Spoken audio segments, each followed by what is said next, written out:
Hey guys, my name is Clayton Bell. I'm the lead pastor of Trinity New Life Church, and this is going to be a video series where we actually help you learn how to start reading the Bible. Now, I know as a pastor, we can encourage you to, we're always like, read the Bible, you got to read the Bible more. And then what I find is most people are like, but how do I do that? So this is actually going to be a video series where we practically walk you through what it looks like to read the Bible.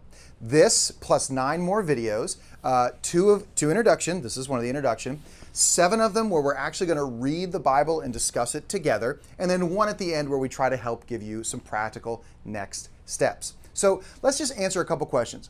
Why do we actually want to read the Bible? The answer is not to avoid trouble. The answer is because we want to learn more about God. We want to learn about His personality. We want to learn about His character, His nature. We want to learn, what does He require of us? People have a lot of opinions about God, but God has a lot of opinions about God, and better to go to the source and see what He actually says. So that's why we want to read it, to grow closer to Him and to understand it. Then the question becomes, well, what am I actually reading? Is this one book of one person that was put all together? Is it a bunch of different books? Is it letter? Like what am I reading? And while there can be a much longer discussion of the types of literature that are found inside of the scriptures, the kind of the easiest way to do this is to break it down into 2 big sections. You might have heard them called the Old Testament and the New Testament. The Old Testament is a collection of history and wisdom from God to the Jewish people. There's about a 400-year period of difference between the Old Testament and the New Testament.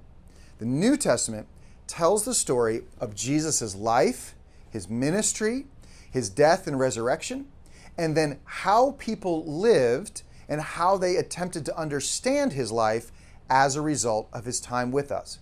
Asking, what does He require of us? What does it mean to follow Him? How should we live as a result? So that's what you're reading. And then a lot of times, one of the main questions that I'll get is, what about different translations? See, this is, well, you can't see it. I know we're recording in 4K, but it says right there, NLT. That stands for New Living Translation. The Bible was originally written in Hebrew, Greek, and Aramaic, not in English. So anytime you take translation from one language to another, there's always a bit of give and take in that. For instance, if you ever took Spanish, you would know that if I wanted to translate the red house into Spanish, it would not be the rojo de casa. It would be casa de rojo. So in English, house of red. But they mean the same thing. So just because it's not in the exact same word order, it can get the same meaning. So anytime that you're reading the Bible that's not in Hebrew, Aramaic, and Greek, you're getting a translation where somebody is trying to hold the tension between what was originally written and how do I say that in a way that's as close to the original intention but makes sense for our listeners. The New Living Translation moves a little farther into the meaning for meaning, and I found it to be one of the most helpful translations for people who have not read the Bible before.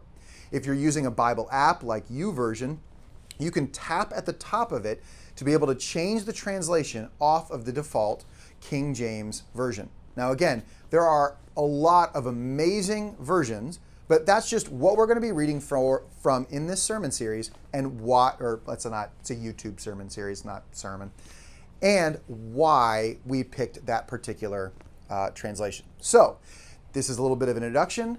It's why we want to read, what we're reading, and why is it in this translation. In our next video, we're actually going to walk through a sample Bible reading together, but make sure that you have subscribed to this channel so you get an update every time we post another one of these videos, and leave a comment below to let me know what additional questions you have about the Bible so that we can answer those.